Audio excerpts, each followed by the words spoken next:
Hello बच्चा लोग, this is Gopal sir and welcome to edu boosters. आज हम लोग डिस्कस करेंगे बच्चा मेटामॉर्फोसिस इन एसिडियन लार्वा। जो हर्डमानिया का एसिडियन लार्वा होता है, इस एसिडियन लार्वा में क्या चेंजेज आते हैं, क्या बदलाव होता है, इसी के बारे में हम लोग स्टडी करेंगे, जिसे बोला जा रहा है मेटामॉर्फोसिस इन एसिडियन लार्वा। इसके पहले वीडियो में हमने सारा क्लास दे दिया है, सो आप प्लेलिस्ट में जाके या आई बटन पर क्लिक करके वो वीडियो ले सकते हैं। और प्लेलिस्ट में सारी वीडियो पड़ी हुई है जो आपके फर्स्ट यूनिट सेकंड यूनिट से रिलेटेड हैं, सो प्लीज़ आप उसको देखें और नोट्स बना लें। तो चलते हैं, हम मेटामॉर्फोसिस क्या होता है पहले ये जान लेते हैं। मेटामॉर्फोसिस का मतलब ही होता है कुछ बड़े स्तर पे बदलाव। बड़े स्तर पे बदलाव यानी किसी मार्फ मतलब होता है फॉर्म में, किसी के रूप में कोई आने वाली बदलाव को ही मेटामॉर्फोसिस बोला गया। यहाँ पे एसिडियन लार्वा जो हर्डमानिया का एक चाइल्डहुड स्टेज आप कह सकते हैं या बचपन की एक अवस्था है, जिसमें क्या होगा कि कुछ परिवर्तन होगा। यहाँ पे परिवर्तन दो ढंग से देखा जाता है, एक होता है रिट्रोग्रेसिव टाइप का, दूसरा होता है प्रोग्रेसिव टाइप का। एडल्ट से यानी कि एसिडियन लार्वल जो स्टेज में है, जो फ्री स्विमिंग इधर से उधर तैर रहा था, उससे कुछ परिवर्तन हो के ये बन जाएगा एडल्ट हर्डमानिया, जो कि एक जगह स्टे हो जाएगा, स्थिर हो जाएगा।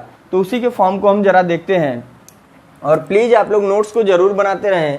और शायद हो सकता है 30% सिलेबस आपका रिड्यूस हो जाए। अभी तक इन्फॉर्मेशन आ रही है, क्योंकि बीच में हम यूनिवर्सिटी गए थे तो वहाँ से इन्फॉर्मेशन लगी कि 30% रिड्यूस होने का चांस है। मे बी, कहा नहीं जा सकता श्योरली, लेकिन हो सकता है ऐसा हो। तो अगर होगा तो हम सारे वीडियो आपको बना के रख रहे हैं, कंटिन्यू हम देते रहेंगे जो भी आपको मिलेगा, क्योंकि हम इसी वजह से थोड़े से स्लो पड़ गए हैं कि हो सकता है रिड्यूस हो जाए तो कुछ पोर्शन कट सकता है, लेकिन ये पोर्शन नहीं कटने वाला है।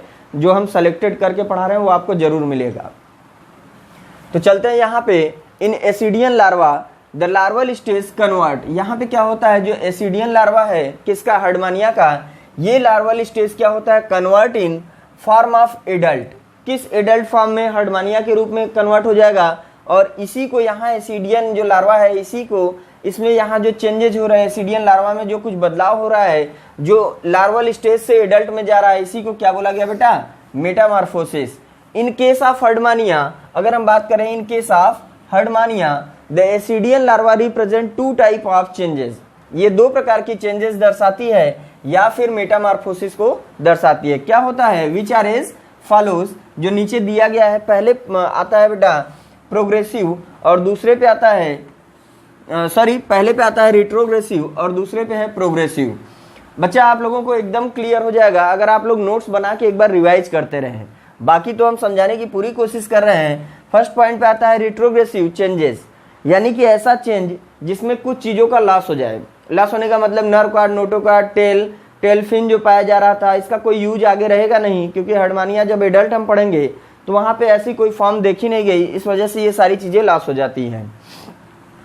द रिट्रोग्रेसिव, देखना रिट्रोग्रेसिव में हो क्या रहा है, मेटामॉर्फोसिस मीन्स, इसका मतलब क्या है, loss of some tissue structure. जो टिश्यू के सम स्ट्रक्चर देखे जा रहे हैं इसके बॉडी में, वो क्या होंगे, लॉस हो जाएंगे, यानी खत्म हो जाएंगे। लाइक टेल फिन या टेल आप कह सकते हो, नोटोकार्ड एंड सम नर्व्स या nerve cord are as follows. क्या है उसको हम नीचे देख लेंगे, यहाँ हमने पूरा नहीं दिया है, आर एज फॉलोज।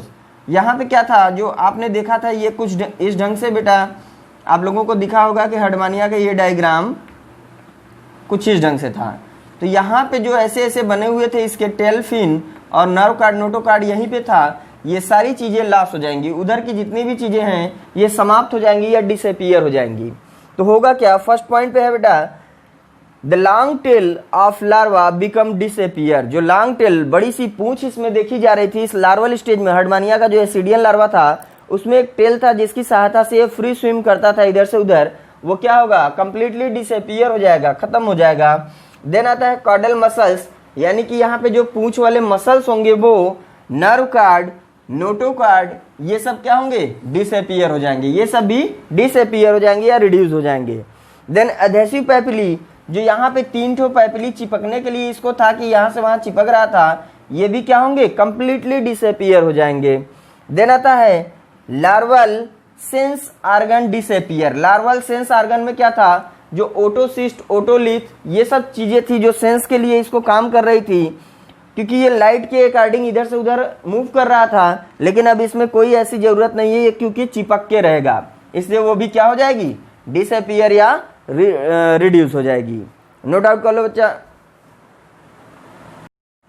चलते हैं बच्चा नेक्स्ट पॉइंट की तरफ, प्रोग्रेसिव चेंजेस। जो दूसरा पॉइंट है प्रोग्रेसिव चेंजेस मेटामॉर्फोसिस में, सम लार्वल स्ट्रक्चर, जहाँ पे हम देख रहे थे एसिडियन लार्वा, तो इस एसिडियन लार्वा में क्या होता है कि बहुत सारे चेंजेस होते हैं, लेकिन कुछ ऐसी चीज़ें होती हैं जो लार्वल में ज़रूरी तो थी लेकिन वो ज़रूरी अब एडल्ट में भी हैं। जैसे उसका डाइजेस्टिव सिस्टम, उसके टेस्ट और ट्यूनिक जो कम थे लेकिन वो डेवलप होने चाहिए, तो वो सब चीज़ें ज़रूरी थी और वो डिसअपियर होने वाली नहीं है और वो ज़्यादा डेवलप हो जाएंगी। Some larval structure necessary for survival become, यानी इसको जिंदा रहने के लिए या अपने को सर्वाइव करने के लिए ज़रूरी है, बिकम मोर इलाबोरेट, जो और बढ़ जाएगा, and specialized in the adult such as, यानी वो एडल्ट के स्पेशल कैरेक्टर से भी जुड़ जाएगा कहीं ना कहीं। वो क्या चीज़ें हैं? Due to loss of tail, यानी जो ही इसका टेल लास्ट हो जाता है, हट जाता है, ट्रंक बिकम पियर शेप्ड, यानी इसकी जो ट्रंक है ये पियर शेप्ड ले लेती है, जिसके कारण हर्डमानिया का एक शेप बन जाता है लेडीज पर्स या इरेगुलर पोटैटो शेप। बोला जाता है ना कि ये लेडीज पर्स की तरह होता है या इरेगुलर पोटैटो शेप की तरह, तो यही रीजन होता है कि उसका टेल जो ही लास्ट होता है ये ट्रंक बिकम हो जाता है पियर शेप्ड में, या फिर कैसी जो हमने अभी बताया लेडीज पर्स शेप्ड, या फिर इरेगुलर यानी बिगड़े हुए आलू की तरह। माउथ बिकम डेवलप्ड, यहाँ पे माउथ क्या होता है? डेवलप्ड हो जाता है, था तो पहले भी लेकिन वो डिसअपियर नहीं हुआ और डेवलप्ड हो गया और ये स्टार्ट कर दिया अपना फंक्शन। और फंक्शन स्टार्ट करने का मतलब यहाँ फीडिंग मैकेनिज्म चालू हो गई। वो वाटर करंट जो ही इंटर करेगा वो सिलियरी मैकेनिज्म के द्वारा फूड को इंटर करने लगेगा। तो mouth become developed and it's become functional and feeding Begins, और फीडिंग स्टार्ट हो जाता है बाई इनकमिंग, जो अंदर की तरफ, इनकमिंग और आउटगोइंग से आप लोग बहुत वाकिफ हो गए।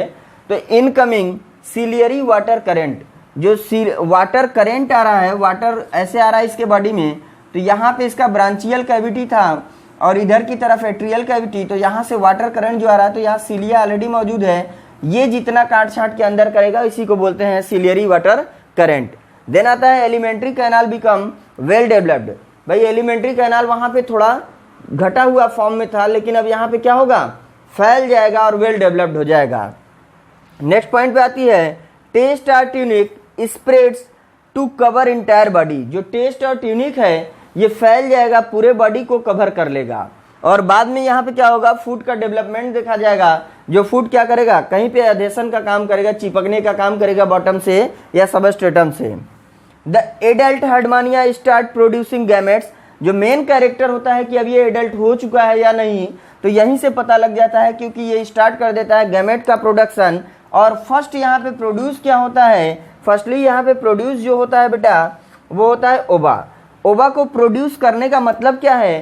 क्योंकि पहले ही हमने बता दिया कि ये प्रोटेंडर्स इन नेचर होते हैं। प्रोटेंडर्स इन नेचर जो एनिमल होंगे वहाँ पे ओवा पहले प्रोड्यूस होगा और बाद में क्या होगा? स्पर्म। आई मीन यहाँ फीमेल पहले डेवलप हो जाती है और मेल बाद में। तो आप लोग ये नोट डाउन कर लीजिए, देन हम नेक्स्ट वीडियो पे मिलते हैं। इसके पहले कुछ कहना चाहेंगे बच्चा? आप लोग जरूर 9th का वीडियो हम बना रहे हैं या हमारे क्लास में आपको मिल रहा है तो उसे जितना शेयर कर सकते हैं शेयर करिए। अगर आपके यूजफुल है, आपके नहीं मतलब आपके घर में कोई बच्चे हैं तो उनको शेयर करिए, उनको भी दिखाइए और बाकी आसपास पड़ोस सबको दीजिए। नए हैं तो सब्सक्राइब करिए, लाइक का बटन जरूर दबा दें। Thank you for watching my video.